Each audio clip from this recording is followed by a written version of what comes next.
1h16, vamos falar um pouquinho mais sobre o rubro-negro, porque o Atlético, a partir de agora, tem um foco único: se classificar no grupo da Libertadores. E para isso, já começa a fazer as contas. Não é isso, Vincenzo? É isso, TT, é isso. O Atlético fechou o primeiro turno do Campeonato Brasileiro deste ano na 6ª posição com 31 pontos, 3 atrás do vice-colocado Palmeiras até aqui, mas a briga ali tá muito acirrada. Esse foi o segundo melhor segundo turno da história do Atlético desde 2006 com o Campeonato Brasileiro, com 20 clubes. Foi o segundo melhor. Empata com 2022, que também foram 31 pontos, fica atrás de 2013, em que somou 34 pontos no primeiro turno do Campeonato Brasileiro. Esse primeiro turno de 2023 foi o 7º melhor da história do Atlético, também desde 2006. Perde para o segundo turno de 2019, em que somou 38 pontos, foi segundo colocado geral naquele turno. Para o segundo turno de 2018, em que somou também 36 pontos, também foi segundo colocado no geral. Aí perde também para o primeiro de 2013 e para o segundo de 2020, que foram os dois com 34 pontos, para o segundo turno de 2010, que somou 33 pontos, para o segundo turno de 2007, que somou 32 pontos, e aí de 2022 e 2023 com 31 pontos somados. 6 dos 10 melhores turnos de Campeonato Brasileiro do Atlético foram na segunda metade do campeonato, foram no retorno do Campeonato Brasileiro. Então o retrospecto é favorável para o Atlético somar mais pontos no segundo turno, e é isso que precisa fazer neste ano. Nas 4 vezes em que passou de 30 pontos no primeiro turno do campeonato, 3 vezes o Atlético conseguiu a classificação para a Copa Libertadores. 2 para pré-Libertadores em 2013, que jogou a pré contra o Sporting Cristal em 2014, e em 2016 jogou a pré-Libertadores contra o Milionários da Colômbia e contra o Deportivo Capiatá. Nas duas conseguiu a classificação para a fase de grupos. A única vez que foi direto foi em 2022, ano passado. Se classificou na 5ª colocação, mas por uma vaga a mais que abriu ali, o Atlético conseguiu a classificação direta para a Copa Libertadores. A única vez em que passou de 30 pontos no primeiro turno e não conseguiu a classificação para a Libertadores foi em 2015. Terminou em 12º e fez uma campanha de quase rebaixamento no segundo turno. Foram apenas 21 pontos somados no segundo turno de 2015, o que deixaria o clube aí na 16ª posição, se considerasse só da 20ª rodada para frente. O objetivo, segundo Wesley Carvalho, é classificar direto para a Copa Libertadores. Eu separei um trechinho da fala dele aí para a gente ouvir. Vamos ouvir. Nosso objetivo está bem claro, desde da terça-feira passada, quando eu dei a entrevista aqui para vocês. Todos nós sabemos que ano que vem é o centenário do Atlético. E nós temos por honra buscar essa Libertadores para o clube. Nós temos condições, já provamos isso ano passado. Já provamos isso dentro do Campeonato Brasileiro, e nós temos condições de chegar entre os 4. Então o objetivo, e que eu entendo que nós vamos buscar, é ficar entre os 4. É isso, daí o Wesley Carvalho então, e do que o Atlético precisa? Qual que é o número mágico que o Atlético precisa para ficar entre os 4 colocados do segundo turno no Campeonato Brasileiro no geral, né? O número mágico é de 66 pontos. O time que fez 66 pontos ou mais ficou fora do G4 do Campeonato Brasileiro. Em 2022 e em 2021, o último classificado direto somou apenas 58 pontos. O Atlético em 2022 e o Fortaleza em 2021. Mas para ter certeza, tem que ser 66 pontos. E como que é essa tendência hoje? Hoje, neste campeonato, o 4º colocado tem 32 pontos. Nos últimos 5 anos ficou nessa média. Em 2022 o 4º tinha 32, em 2021 o 4º colocado tinha 33 pontos, em 2020 o 4º colocado tinha 32 pontos, em 2019 tinha 33 pontos, e só em 2018 que passou aí dos 33 pontos, o 4º colocado tinha 36. E aí no final de 2018 também foram 66 pontos o 4º colocado. Então, para os 58 pontos, o Atlético precisa de 47% de aproveitamento no segundo turno. 58 pode ser que classifique entre os 4 colocados, primeiros colocados do Campeonato Brasileiro. Para os 66, para garantir classificação entre os 4 colocados no G4 do Campeonato Brasileiro, o Atlético precisa de 61% de aproveitamento. Então é isso, para ganhar a 4ª colocação precisa dos 66, mas talvez os 58 pontos resolvam a vaga direta para a Copa Libertadores. E esse G4 de vaga direta pode virar G5 em 3 situações. Caso o Flamengo se classifique entre os 4 e vença a Copa do Brasil contra o São Paulo, caso o Palmeiras fique entre os 4 e vença a Copa Libertadores, ou caso o Botafogo vença a Copa Sul-Americana, e é muito difícil que vá sair desta primeira posição. Então o Atlético aí pode ter mais uma vaga direta na Copa Libertadores, mas para classificar direto entre os 4, com toda certeza, tem que somar 66 pontos até o final do campeonato. E eu acho que é justamente a mesma situação do Coritiba, né? A calculadora, claro que tá na mão, mas tem que fazer a sua parte. Tem que fazer a sua parte, né? E pode abrir várias vagas diretas, né? Copa do Brasil, Sul-Americana do Botafogo. Que vai abrir, né? Não, eu tenho certeza. Mas eu acho que pelo menos 2 ali, acho que até os seis primeiros serão direto para Libertadores, né? Mas eu acho que o objetivo do Atlético é tentar terminar entre os 4 para justamente... eu acho que compensar, né, a saída das competições que o Atlético queria disputar o título, né? A Copa do Brasil e a Libertadores. Então, podendo focar só na Série A, eu acho que o time se sente nessa obrigação de dar essa resposta para o torcedor e se mostrar um time forte brigando lá em cima. Tem uma vaga que é interessante discutir, é a do Botafogo. O Botafogo pode ser campeão brasileiro e pode ser campeão da Sul-Americana. Aí prevalece a vaga do brasileiro, né? É obrigatório prevalecer a vaga do brasileiro, ele tem que dar a vaga para o segundo lugar da Sul-Americana, é isso? Já aconteceu um caso desse, né? Não que eu saiba. De que ser campeão eu acho que abre... Não no Brasil, abre vaga no Campeonato Brasileiro. Abre vaga no Brasileirão, isso.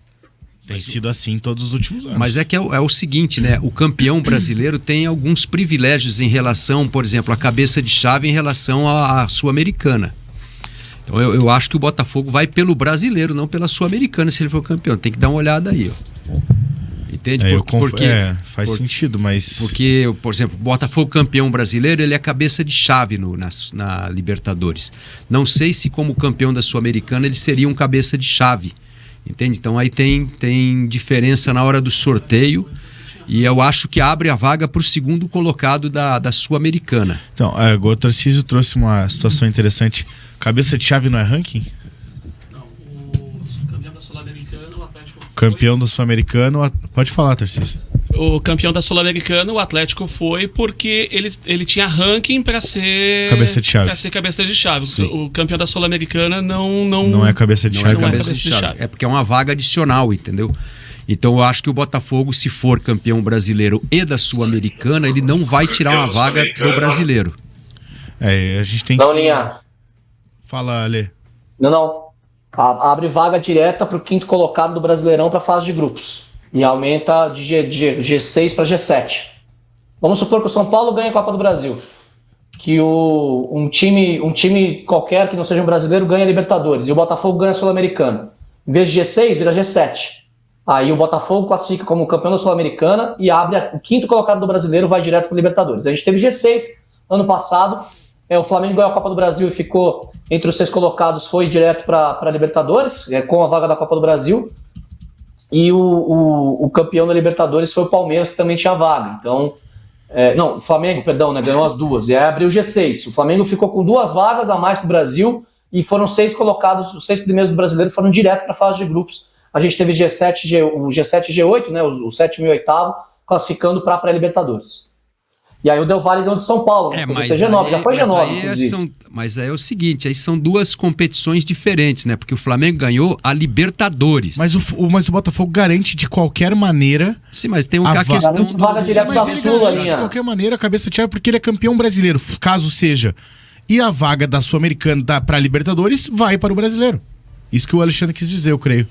Não, da Sul-Americana. Pode ser até G9, Linha. Time brasileiro, a vaga da Sul-Americana. Pode, não é que nem a Champions, é diferente. Campeão. Na Champions é diferente, na Libertadores da América é assim. O Brasil pode ter teve G8 ano passado, pode ter G9. Como teve G9. Daí seriam 7 direto. A Chapecoense classificou em 9ª. Sim, foi G9. E foi para pré-Libertadores. A Libertadores de 17, né? Hoje não sei se é mais possível ter 9.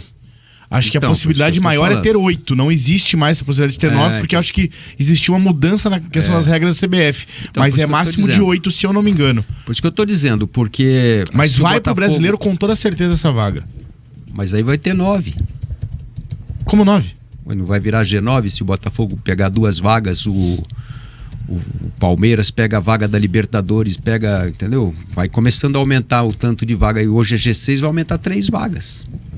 Da Sul-Americana, da Pode ser G9, gente. Pode ser, Se o Brasil ganhar tudo, pode ser G9, claro.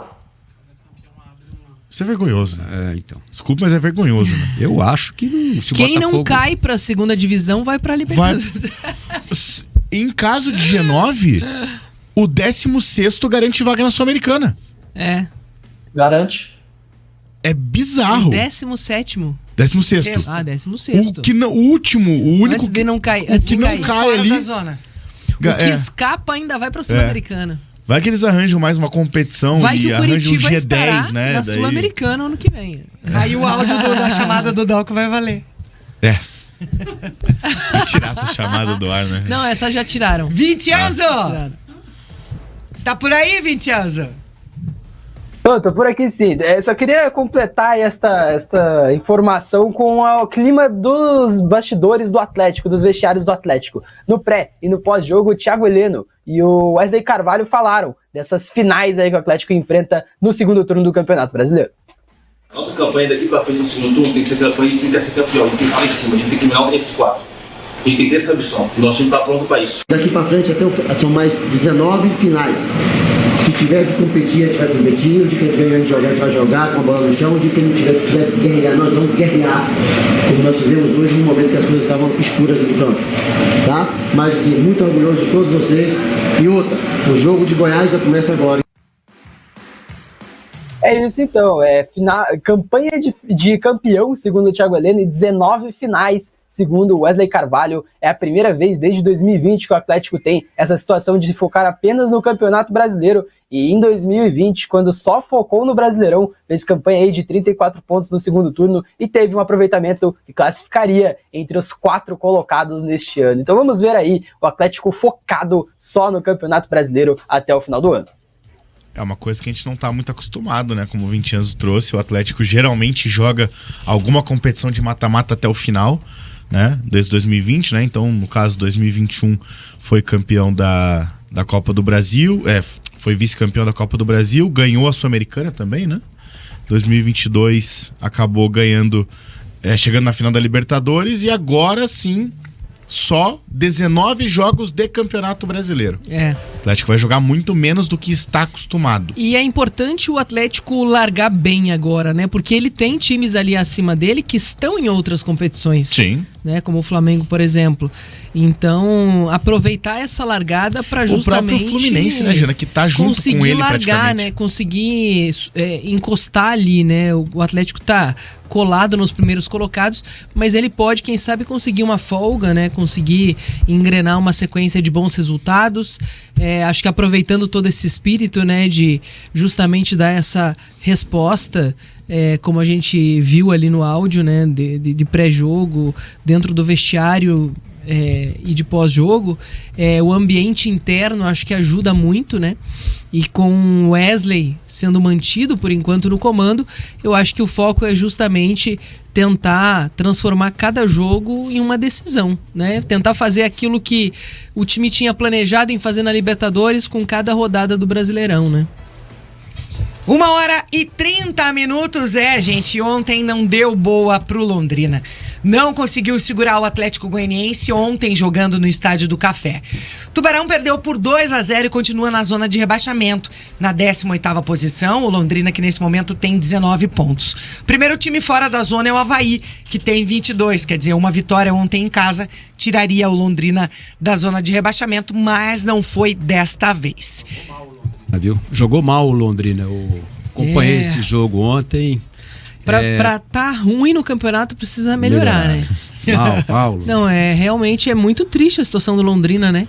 Porque olha só, grandes momentos que o time já viveu e agora certamente um candidato forte ao rebaixamento, infelizmente, né? O Operário vindo numa outra eu ia falar isso pegada, agora. Por outro né? lado, o fantasminha camarada voando, né? Resgatando a sua vaga, né? A Série B. E o Londrina não consegue reagir. O Operário, que entra em campo amanhã às 7h no Piauí contra o Altos. O Fantasma está na segunda posição. Lembrando que esta rodada da Série C é a penúltima antes da classificação. O Operário, em segundo colocado, está praticamente com a classificação assegurada. Daqui a pouquinho, 14h, o técnico interino Fernando Diniz faz a sua primeira convocação para a seleção brasileira.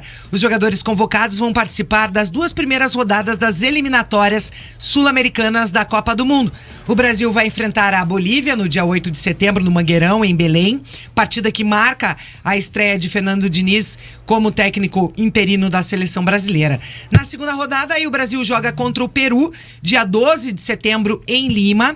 E em entrevista à Jovem Pan Esportes, o coordenador de futebol do São Paulo, Muricy Ramalho, deu um spoiler de que Ganso pode aparecer na convocação de Diniz. Vamos ouvi-lo. Não é um cara que tem uma transição de velocidade, é um cara que controla jogo.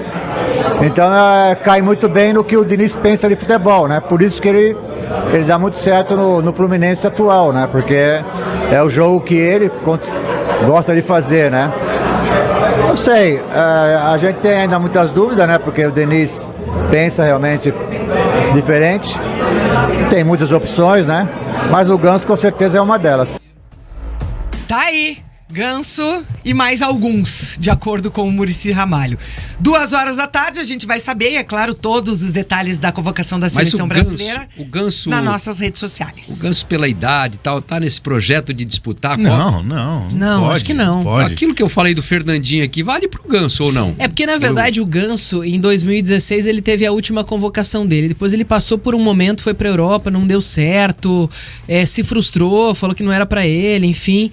Voltou. Passou, e aí o Diniz meio que resgatou o protagonismo dele no Fluminense, né? Então acho que fica muito essa imagem dele no clube hoje, né? Podendo render novamente. É um jogador, claro, que surpreende, é rápido, mas eu acho que pensando nesse planejamento, eu acho que não cabe mais, né? Acho que passou o time, acho que ele poderia sim ter vivido grandes momentos na seleção, mas não teve oportunidade para isso. 2010 era a hora do Ganso e do Neymar, né? Lembra? E não foi nenhum dos dois. O Dunga não levou, né? Nenhum dos dois. Levou o Felipe Melo e o... Felipe Melo tava jogando muito, mereceu. Não, inclusive era titular daquela seleção, né? Mas o Ganso e o Neymar podiam ter ido como opções, né? Com certeza. Não seriam titulares Não, de pela idade alguma, deles de maneira e tal. alguma. Neymar tinha 18 principalmente, anos. Neymar tinha 18 anos, o Ganso tinha 20, eu acho. O Neymar fez 18 em 2011, ele tinha 17 ainda. Não, Neymar é 92. 1h em janeiro. 34 minutos. Ele fez em 2011, eu tava no aniversário dele de 18 anos. Linhares, eu sou 92, exatamente igual o Neymar. Eu completei 18 anos em 2010. Não, o Neymar fez... Eu fui no aniversário dele, pô. Tem uma... Nossa, 5 de fevereiro de 92, gente. 5 de fevereiro de 92. 5 de fevereiro de 92. Ele nasceu um dia depois da sua. 5 de fevereiro de 92, ele fez 18 anos. A minha irmã de é de 4 de fevereiro de 92. O Neymar nasceu um dia depois. Agora não precisa nem de Google pra Foi no aniversário de 19 dele. Então tá bom, mas eu fui, ué. 1h34 minutos.